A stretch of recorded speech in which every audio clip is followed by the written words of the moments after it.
ভাত মুখে দেব তখনই আমার স্ত্রীর ফোনে একটা কল এলো। সে ফোন হাতে নিয়ে তড়িঘড়ি করে খাওয়ার রুম থেকে চলে গেল। বিষয়টা আমি তেমন একটা গুরুত্ব দেইনি। আমি নিজের মতো করে খাবার খেয়ে নিলাম। একটু পরে হাত ধুয়ে উঠে রুমের দিকে হাঁটা শুরু করলাম। রুমের সামনে যেতেই আমি স্তব্ধ হয়ে দাঁড়িয়ে গেলাম। দেখলাম আমার স্ত্রী বুকের কাপড় সরিয়ে কার সাথে যেন ভিডিও কলে কথা বলছে। নিজের স্ত্রীকে এই অবস্থায় দেখে আমি নিজেকে আর কন্ট্রোল করতে পারলাম না। আমি এই দৃশ্য দেখে মেজাজ হারিয়ে ফেললাম। মনে মনে তীব্র ঘৃণার একরাশ রাগ নিয়ে ভেতরে ঢুকলাম। সে আমাকে দেখে কল কেটে বুকের কাপড় ঠিক করতে লাগলো। মুচকি হেসে বলল, উফ, কি অসহ্য গরম লাগছে তাই না? আমার তো ইচ্ছা করছে সব খুলে আবার গোসল করে আসি। আমি রাগী কণ্ঠে বললাম, এত যখন গরম লাগছে তাহলে আমাকে দেখে কল কেটে বুকের কাপড় কেন ঠিক করলে? সে কিছুটা ভিমড়ি খেয়েও নিজেকে সামলে বলল, আরো অদ্ভুত প্রশ্ন করছো কেন? তুমি আমার স্বামী, তাই বলে কি তোমার সামনে আমার লজ্জা লাগে না নাকি? বা এত লজ্জা? তাহলে অন্য কারো সামনে ভিডিও কলে সব খুলে ফেলতে লজ্জা লাগে না, আর আমার সামনে সামান্য বুকের কাপড় সরাতে এত লজ্জা? ঠিক আছে, দেখি তোমার মোবাইলটা দাও। অনামিকা কথাটা শুনে ভেবাচাকা খেয়ে বলল, তুমি আমার মোবাইল দিয়ে কি করবে? কিছু করবো না, মোবাইল দাও, আমি দেখবো তুমি কার সাথে কথা বলছিলে। আজব,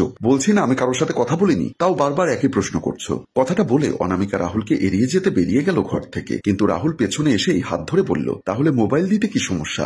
মোবাইল দাও। এ কথা বলে রাহুল হাত বাড়াতেই অনামিকা নিজের মোবাইল সরিয়ে ফেলে। এবার দুজনের মধ্যে ধস্তাধস্তি শুরু হয়ে যায়। এমন অবস্থায় রাহুলের মেজাজ গরম হয়ে যায়। নিজের রাগ কন্ট্রোল করতে না পেরে সাথে সাথে অনামিকার গালে ঠাস করে একটা থাপ্পড় দেয় রাহুল। অনামিকা রাহুলের থাপ্পড় খেয়ে সেও দেরি না করে রাহুলের গালে ঠাস করে একটা থাপ্পড় বসিয়ে দেয়। রাহুল অবাক হয়ে অনামিকার দিকে তাকিয়ে আছে। অনামিকা ইদানিং কেমন যেন পরিবর্তন হয়ে গেছে, কিন্তু কারণটা এখনো অজানা রাহুলের। রাহুল আর অনামিকা দুজনে ভালোবেসে বিয়ে করেছেন। বিয়ের পরে তাদের দুই পরিবারের কেউ তাদের মেনে নেয়নি। দুজনে ভালোবেসে দুজনের হাত ধরে এক কাপড়ে বাড়ি ছেড়ে চলে এসেছে। তাদের প্রেমের শুরুটা হয় কলেজ থেকে। ভালোভাবেই চলছিল তাদের ভালোবাসা রচনার মুহূর্তগুলো। সকালে মোবাইলের শব্দে ঘুম ভেঙে গেল রাহুলের। ফোনের দিকে তাকিয়ে দেখে অনামিকা রাহুলকে কল দিচ্ছে। এত সকালে তো অনামিকা কল দেয় না, আজ হঠাৎ কি হলো? আর রাতেও তাদের কথা হয়েছে, তাহলে এত সকালে অনামিকা কল কেন দিল? এসব চিন্তা মাথা থেকে সরিয়ে অনামিকা কল রিসিভ করতেই অনামিকা বলে উঠল, রাহুল, তুমি আমার সাথে যত তাড়াতাড়ি সম্ভব দেখা করো, তোমার সাথে আমার জরুরি কথা আছে। তুমি আমাদের কলেজের পাশে রেস্টুরেন্টে এসো, আমি অপেক্ষা করছি। রাহুলকে কিছু বলার সুযোগ না দিয়ে অনামিকা কল কেটে দিল। এভাবে কখনো অনামিকা রাহুলকে ইমার্জেন্সি কল দেয়নি। আজ কি হলো অনামিকার?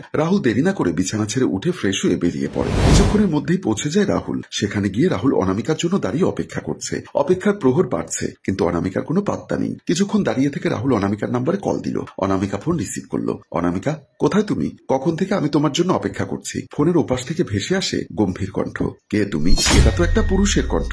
অনামিকার ফোন কার কাছে? রাহুল লোকটাকে প্রশ্ন করেই ফেললো। কে আপনি? অনামিকার ফোন আপনার কাছে কেন? আমি জায়েদ খান, অনামিকার বাবা। কথাটা শুনে রাহুল ঢোক গিলে নরম কণ্ঠে সালাম দেয় অনামিকার বাবাকে। জায়েদ খান সালামের উত্তর দিয়ে বলল, কে তুমি? আর অনামিকার সাথে তোমার কিসের সম্পর্ক?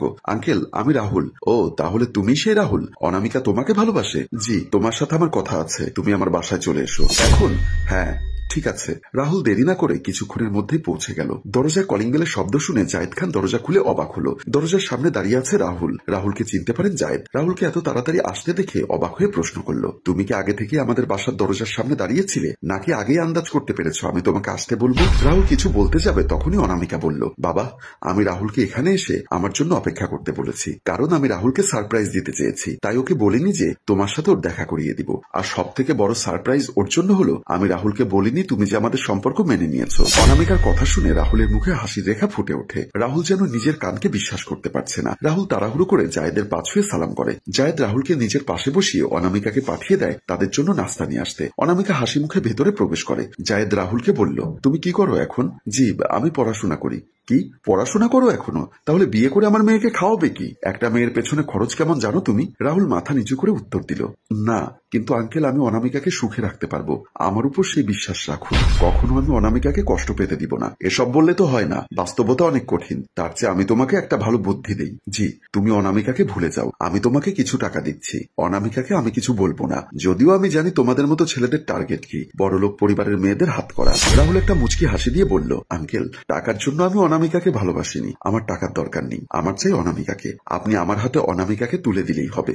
আর আপনার হয়তো আমার ব্যাকগ্রাউন্ড সম্পর্কে ধারণা নেই, তাই টাকার গরম দেখাচ্ছেন। কার সাথে কিভাবে কথা বলতে হয় পরিবারকে সে শিক্ষা দেয়নি? আচরণ তো বেয়াদবের মতো। আমি এমন ব্যবহার করিনি যে আপনি আমাকে এইভাবে বলতে পারেন। আমি অনামিকাকে ভালোবাসি, আমার কাছে সবকিছুর ঊর্ধ্বে আমার প্রিয় মানুষ, তারপর অন্য কিছু। আপনি অনামিকার বাবা, তাই এখনো কিছু বলিনি। অন্য কেউ হলে এতক্ষণে, মানে তুই কি করতি? বড়দের সাথে কিভাবে কথা বলতে হয় সেটাও জানিস না তুই? ছোটদের সাথে কিভাবে কথা বলতে হয় সেটাও হয়তো আপনিও শেখেননি। রাহুলের কথা শুনে জায়েদ খান রেগে গিয়ে রাহুলের গায়ে হাত তুলতে যায়, তখনই রাহুল ওনার হাত ধরে ফেলে। তারপর হাত ছেড়ে বলল, আঙ্কেল, আপনি নিজের সীমা অতিক্রম করছেন। আপনি মনে করবেন না আপনি আমার সাথে যেমন ইচ্ছা ব্যবহার করবেন আর আমি কিছুই বলবো না। এটা ভাবলে ভুল করবেন। আমি এমন ছেলে নই যে নিজের অপমান সহ্য করব। জায়েদ খান রাগে ফোঁস করতে থাকে আর সে রাহুলকে উদ্দেশ্য করে বলল, তুই এক্ষুনি আমার বাসা থেকে বের হয়ে যা। তোকে যেন আমি কখনো আমার মেয়ের আশেপাশে না দেখি। যদি কখনো আমার মেয়ের আশেপাশে তোকে আমি দেখি, আমি তোকে খুন করব। এ কথা বলে জায়েদ খান রাহুলকে ধাক্কা দিয়ে বাড়ি থেকে বের করে দেয়। রাহুল কোনো কথা না বলে মাথা নিচু করে চলে যায়, কারণ রাহুল জানে অনামিকা তার কাছে ঠিকই ফিরে আসবে। কিছুক্ষণের মধ্যে অনামিকা নাস্তা নিয়ে এসে দেখে রাহুল নেই। জায়েদ খান রাগে ফোঁস করছে। অনামিকা বুঝতে পারে কিছু একটা হয়েছে। বাবা, রাহুল কোথায়? এই বেয়াদবের নাম আর কখনো মুখে নিবি না। কি হয়েছে? তুমি এমন রেগে আছো কেন? আমি ওই ছেলের সাথে তোর বিয়ে দিব না। কালই আমি আমার বন্ধুর ছেলের সাথে তোকে বিয়ে দিব। আরে কি হয়েছে সেটা তো বলবে। ওই ছেলে আমাকে বলেছে ও তোকে বিয়ে করলে ওর নামে আমার পুরো বাড়ি লিখে দিতে হবে। আবার আমার কাছে টাকা চেয়েছে। আমি রাজি হইনি বলে আমার গায়েও হাত তুলতে চেয়েছে। বাবার মুখে এমন কথা শুনে অনামিকা বলল, কি বললে? রাহুল এই কথা বলেছে? আমার বাবাকে অপমান করেছে? এত বড় সাহস ওর! আমি তোমার অপমান কখনো সহ্য করতে পারবো না বাবা। আমি ওর সাথে আজকেই সব সম্পর্ক শেষ করে আসবো। এই কথা বলে অনামিকা বাহিরে যেতে থাকে। তখন জায়েদ খান বলল, কোথায় যাচ্ছিস মা? রাহুলের কাছে। ওকে তো উচিত শিক্ষা দিতেই হবে। এ কথা বলে অনামিকা বাসা থেকে বেরিয়ে পড়ে। জায়েদ খানের মুখে ফুটে ওঠে একটা পৈশাচিক হাসি। তিনি যেন জিতে গেলেন। সম্মানিত ভিউয়ার্স, এখানেই আমাদের গল্পের প্রথম পর্ব শেষ হলো। যদি আপনারা দ্বিতীয় পর্ব দেখতে চান, তাহলে অবশ্যই আপনারা কমেন্ট বক্সে দ্বিতীয় পর্ব লিখে কমেন্ট করবেন। আপনাদের কমেন্টের উপর ভিত্তি করেই আমরা এই গল্পের দ্বিতীয় পর্ব শুটিং করার সিদ্ধান্ত নিব। গল্পটির রচনা ও পরিচালনায় অভি, ক্যামেরায় শিহাব ও আশরাফ।